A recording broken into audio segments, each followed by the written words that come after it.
Hey, welcome in week 11, Wall Street with the professor. How we doing tonight, buddy? Good. What's going on, Kyle? Just losing in fantasy football every week. That's what's going on. 1 injuries a week. You know how it is. You know how it goes. No, not really. I win an awful lot. That's why you're the professor and I'm not. I don't get a cool nickname because I'm just Kyle. I'm just Kyle. I don't get a cool nickname like you do because that's just Kyle. Just Kyle. The whole secret is you got to stack leagues. The more leagues you play, you're bound to win in some of them. So right, just play the odds. Do more leagues. Yeah, that's my problem. I had double-digit leagues and I've whittled them down to 9, and I don't win as much as I used to. Funny, but but I know you got some really good buys for us this week to help other people try to win their league. So why don't you hit us with your first one? I think I do. First guy is guy I'm really looking to buy wherever I can potentially buy him, and that's Breece Hall with the New York Jets. Did not have a big week this past week against Arizona. A little bit of a down week, let's say, for him.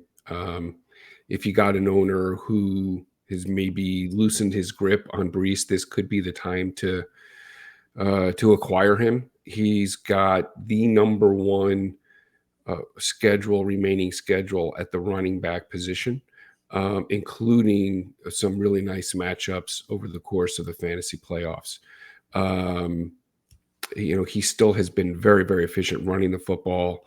The talent is there. The opportunities are there. I think if you can create a little bit of a buying window on him, this is a chance for you to get someone who could be a league winner for you down the stretch. Yeah, absolutely. It was a little bit shocking he didn't do better against the Cardinals than he did, but sometimes that happens. Football's not a perfect science. Sometimes that happens, but and I agree with you. It's super key when you're trading this late, especially with the deadline, your trade deadline probably next week, to look at those playoff schedules, man. You got to pay attention to that. So I'm with you on that, man. I think if you're looking at a running back over the course of the rest of the season, and you're looking at a running back on a week-to-week basis, he's a guy who each week could finish as the RB1. And so it's really difficult to find that. Of course, he has the talent to do that, but I mean, a combination of talent, the opportunity, and then also the schedule. So he's going to have that on an every week basis now through the remainder of this season. If you could get him, you got to get him on your roster. Yes, absolutely. All right, who's your second guy that you got for us? Yeah, another guy where we talked about him quite a bit.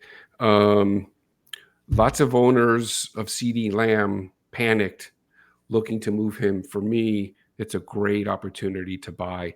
Now, kind of contrary to what I was just saying about Breece Hall, I don't know that CeeDee is going to give you that same weekly upside, the potential to finish as the wide receiver 1 each week without a Dak Prescott throwing him the football. I mean, let's face it, who's passing and who's throwing the football is extremely relevant to the value of your receiver.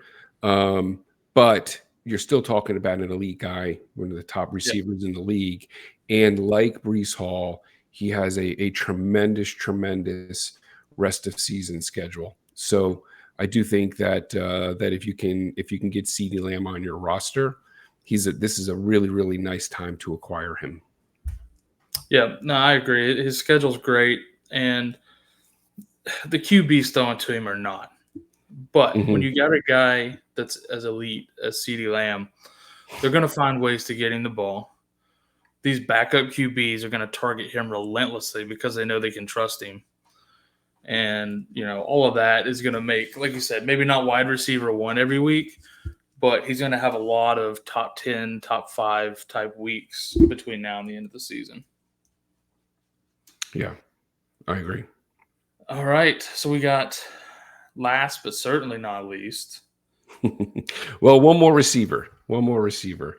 All right. A guy who really, I'll be honest, has surprised me quite a bit this year. Not that I didn't like him, I did, but did not necessarily expect the type of season that we're seeing him kind of produce this year, and that is Zay Flowers with the Baltimore Ravens. Had a little bit of a disappointment this past week, especially coming off of such an explosive offensive game where Lamar Jackson basically, just had a monster performance.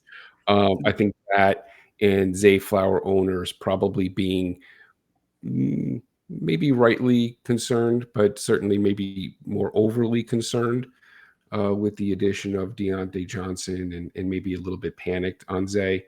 So for Mhm. me, kind of a combination of that dip last week, not really producing, especially in prime time, lots of eyes on him, the addition of Deontay Johnson.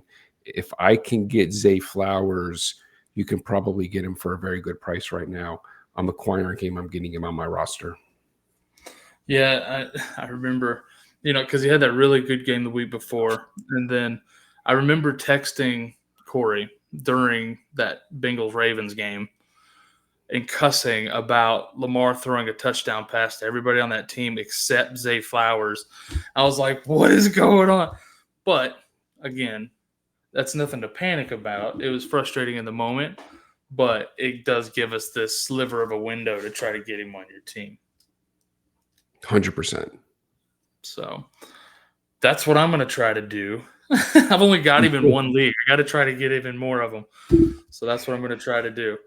All right, Professor. Appreciate you, my guy. Everybody go out and buy these players, and good luck in week 11. Thanks, Kyle.